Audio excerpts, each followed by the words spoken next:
আমাৰ ৰিজু ছাৰে প্ৰথমতে তেওঁৰ বক্তব্য আগবঢ়াব, তাৰপিছতে কৰ্মনিবেদন আমাৰ ছাত্ৰ দুগৰাকী ইতিমধ্যে তেওঁলোকে দুটি প্ৰবন্ধ প্ৰস্তুত কৰি আনিছে, সেইকেইটাও পাঠ কৰা হ'ব। নমস্কাৰ। আজি ভাষা দিৱসত বিশেষকৈ আমাৰ অসমীয়া ভাষাটোৰ গৌৰৱ সপ্তাহ উদযাপনৰ 4 তাৰিখৰ পৰা 9 তাৰিখলৈকে এইখিনি সময় আমি এই সময়তে আমি কৰিব লাগিব বুলি কথা নাই। আমি আমাৰ অসমীয়া ভাষাটোক লৈ আমি সদায় গৌৰৱ কৰিব লাগে। প্ৰথম কথা, আমাৰ অসমীয়া ভাষাটো মাতৃভাষা।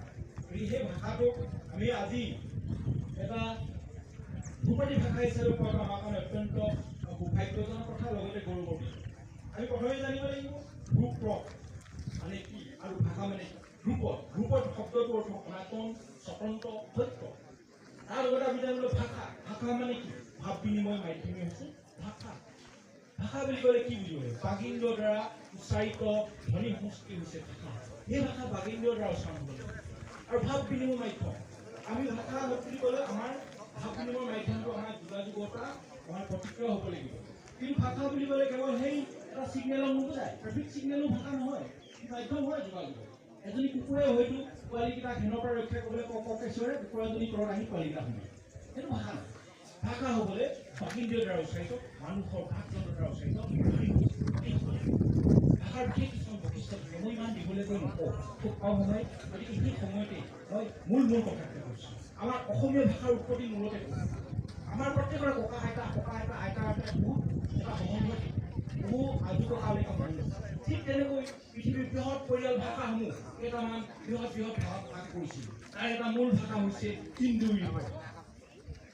ইউৰোপীয় ভাষা। ঠিক তেনেকৈ আৰু কিছু ভাষা পৰিয়াল আছে, ভোটচিনীয়, হেমীয়, সামীয়, তুৰ্কী, মংগোলীয়, মাঞ্চীয়, এনেকুৱা কিছুমান ভাষা আছে। অষ্ট্ৰিক, দ্ৰাবিড়, এই ভাষাসমূহৰ ভিতৰত ইণ্ডো ইউৰোপীয় ভাষা পৰিয়ালটো হৈছে পৃথিৱীৰ সৰ্ববৃহৎ ভাষা পৰিয়াল, য'ত নেকি তাৰ জনসংখ্যা অধিক, ভাষা কোৱাৰ সংখ্যাও অধিক। গতিকে সেই ফালৰ পৰা সেই ভাষা পৰিয়ালটো 3টা বৃহৎ ভাগত ভাগ হৈছে। এই ভাগকেইটা হৈছে এটা পিতৃ, তাৰ কিছুমান উপভাগ আছে, পিতৃ, দ্বিতীয়, লিঙ্গীয়, লিপীয়। আৰু দুটা ভাগ, বৃহৎ ভাগ। এই ভাগটো কৰিছিল পণ্ডিত এছ নামৰ এজন ভাষাবিদে। এই ভাগটো কৰিছিল 1870 চনত। আৰু সেই বৃহৎ ভাগটো হৈছে এটা ভাগ হৈছে খতম, আনটো হৈছে কেন্টুন। আৰু কেন্টুনৰ কিছুমান উপভাগ আছে। সেই ভাগকেইটা হৈছে ইটালীয়, বুখাৰীয়, গ্ৰীক, জাৰ্মানীয়, সেইকেইটা হৈছে কেল্টীয়, সেইকেইটা হৈছে কেন্টুন ভাষাৰ উপভাষা। ঠিক তেনেকৈ খতম ভাষাৰ কিছুমান উপভাষা আছে। মই অসমীয়া ভাষাৰ জন্ম ক'ব গৈ আছো দেই। যেনেকৈ তোমালোকৰ ককা আইতাৰ কিছু পৰিচয় থাকে, সেই পৰিচয় পাই তেওঁলোকে ভুল বুলি অসমীয়া ভাষা এতিয়া উৎপত্তিলৈ গৈ আছে। সেইবিলাক ককা আইতা মই যিবিলাক কৈ আছো সেইবিলাক কি ক'লো? ককা আইতা।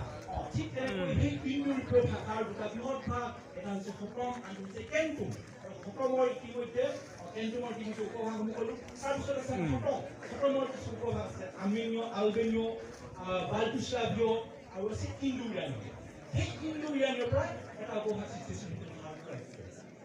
চোৱা, এতিয়া আমি ককাৰ ওচৰত আছো আৰু আজু ককাৰ পৰা ভাৰতীয় ৰাজ্যৰ এটা বৃহৎ ভাগ সৃষ্টি হৈছিলে। সেই তিনিটা বৃহৎ ভাগ হৈছে এটা প্ৰাচীন ভাৰতীয় ৰাজ্য, এটা মধ্য ভাৰতীয় ৰাজ্য, আনটো হৈছে নব্য ভাৰতীয় ৰাজ্য।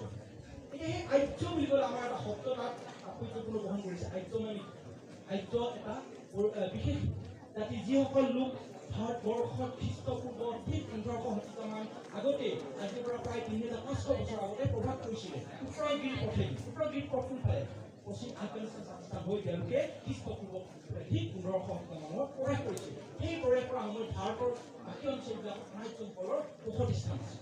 গতিকে আৰ্যসকল সেই উত্তৰ যি আহি ভাৰতবৰ্ষ প্ৰৱেশ কৰিলে, তেওঁলোকে দেখিলে যে ভাৰতবৰ্ষৰ কিছুমান জাতি আৰু কিছুমান ভাষা প্ৰচলন হৈ আছে। সেই সময়ত তেওঁলোকে উত্তৰ পশ্চিম এনেকৈ বিভিন্ন ধৰণে তেওঁলোকে বসতি স্থাপন কৰিলে। তাৰ ভিতৰত দেখিলে তেওঁলোকৰ ভাষা কিছু, তেওঁলোকৰ শ্লোক জাতীয় কিছু ভাষা আছিলে, যিবিলাক ভাষা বৈদিক আখ্যা।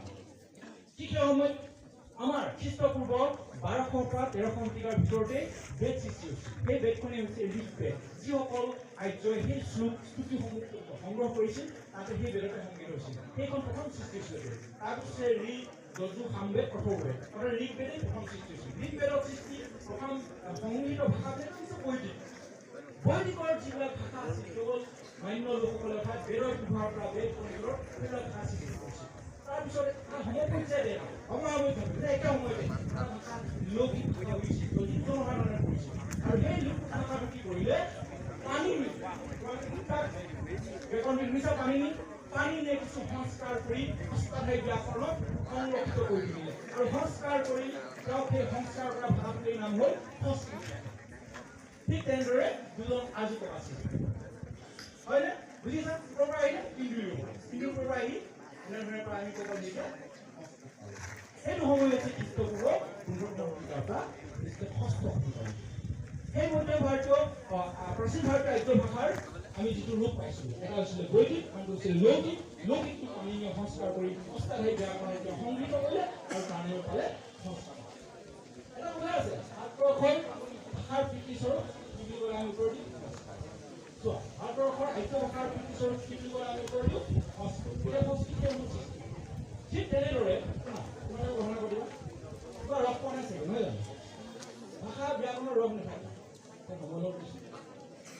ঠিক আছে এতিয়া আমি সোনকালে কৰি দিছোঁ সময় বেছি নাই ঠিক আছে সংস্কৃতৰ পৰা আহি গ'লো সেই সময়ত ভাৰতীয় প্ৰাচীন আৰ্য ভাষাৰ সময় দিছে খ্ৰীষ্টপূৰ্ব 1500 পৰা খ্ৰীষ্টপূৰ্ব 6ষ্ঠ শতিকালৈকে ঠিক তেনেকৈ মধ্য ভাৰতীয় আৰ্য ভাষাৰ সময় দিলে খ্ৰীষ্টৰ 6ষ্ঠ শতিকা খ্ৰীষ্টৰ 1ম শতিকালৈকে তাৰপিছতে অন্য ভাৰতীয় আৰ্য ভাষা অৰ্থাৎ নব্য ভাৰতীয় আৰ্য ভাষা দিলে খ্ৰীষ্ট 1ৰ পৰা 10মলৈকে আমাৰ এতিয়া অসমীয়া ভাষাটোৰ প্ৰতি মই মূলতঃ মাজৰখিনি নকওঁ খ্ৰীষ্টৰ 10ম শতিকাৰ পৰা আৰম্ভ হৈছে খ্ৰীষ্টৰ 10ম শতিকা বাঙালী উড়িয়া মাৰাঠী ভোজপুৰীৰ লগতে অসমীয়া ভাষাও সৃষ্টি হয় কিন্তু অসমীয়া ভাষাৰ ধ্ৰুপদী হোৱা মূলতে এটা ভাষাৰ কাৰণে ধ্ৰুপদী হ'বলৈ এই কথাকেইটা মনত ৰাখিবা ধ্ৰুপদী ভাষা মানে কি ধ্ৰুপদী হৈছে হ'বলৈ কেইটামান বিশেষত্ব লাগিব চৰ্তবিলাক কৰিব লাগিব আমাৰ যেনেকৈ ৰংপুৰীয়া উচ্চতৰ মাধ্যমিক এটা মেট্ৰিক চেণ্টাৰ হ'বৰ কাৰণে যথেষ্ট পৰিমাণৰ ষ্টুডেণ্ট লাগিব ঠিক তেনেকৈ ধ্ৰুপদী ভাষা হ'বৰ কাৰণে এটা ভাষাৰ ইতিহাস লিখিত লিপি 1500 পৰা 2000 বছৰৰ ভিতৰত হ'ব লাগিব গতিকে সেই সময়সমূহ অসমীয়া ভাষাই সত্য পূৰণ কৰিব পাৰিলে